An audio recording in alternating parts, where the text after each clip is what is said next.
முதல் வாசகம் அரசர்களாகமம் முதல் நூல் அதிகாரம் 8 திருவசனங்கள் 1 முதல் 7 மற்றும் 9 முதல் 13 வரை.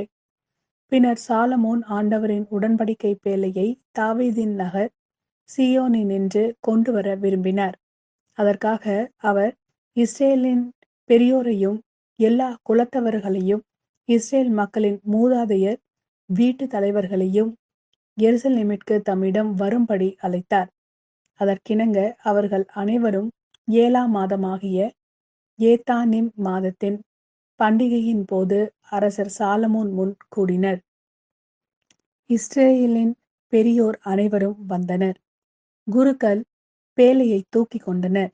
ஆண்டவரின் பேழை, சந்திப்பு கூடாரம், கூடாரத்தின் தூய கலன்கள் அனைத்தையும் குருக்களும் லேவியரும் சுமந்து சென்றனர்.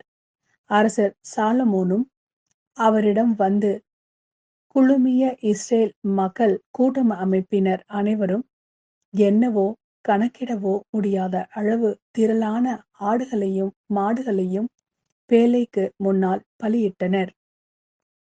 பின்னர் குருக்கள் ஆண்டவரின் உடன்படிக்கை பேழையை கோவில் கருவறையாகிய திருத்தூயகத்தில் அதற்குரிய இடத்தில் கெருபுகளின் இறக்கைகளின் கீழே கொண்டு வந்து வைத்தனர்.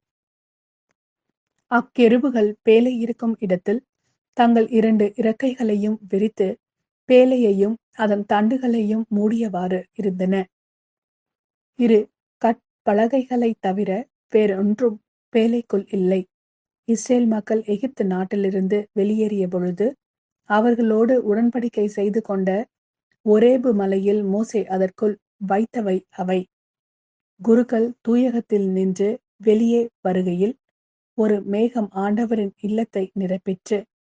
அம்மேகத்தின் பொருட்டு குருக்கள் திருப்பணி புரிய அங்கு நிற்க இயலவில்லை.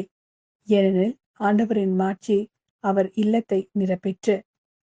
அப்பொழுது சாலமோன், ஆண்டவரே, நீர் கரிய மேகத்தில் உறைவதாக கூறினீர். நீர் என்றென்றும் தங்கி வாழ உயர் இல்லம் ஒன்றை உமக்காக நான் கட்டியுள்ளேன் என்றார். இது ஆண்டவரின் அருள்வாக்கு. இறைவா, உமக்கு நன்றி. மாட்கெழுதிய நற்செய்தி அதிகாரம் 6 திருவசனங்கள் 53 முதல் 56 வரை. அவர்கள் மறுகரைக்கு சென்று கெனசரேத்து பகுதியை அடைந்து படகை கட்டி நிறுத்தினார்கள். அவர்கள் படகை விட்டு இறங்கிய உடனே மக்கள் இயேசுவை இன்னார் என்று கண்டுணர்ந்து அச்சுற்று பகுதி எங்கும் ஓடி சென்று அவர் இருப்பதாக கேள்விப்பட்ட இடங்களுக்கெல்லாம் நோயாளர்களை படுக்கையில் கொண்டு வர தொடங்கினார்கள். மேலும் அவர் சென்ற ஊர்கள், நகர்கள், பட்டிகள் அனைத்திலும் உடல்நலம் குன்றியோரை பொதுவிடங்களில் கிடத்தி அவருடைய மேடையின் ஓரத்தையாவது அவர்கள் தொட அனுமதிக்குமாறு அவரை வேண்டினார்கள். அவரை தொட்ட அனைவரும் நலம் அடைந்தனர்.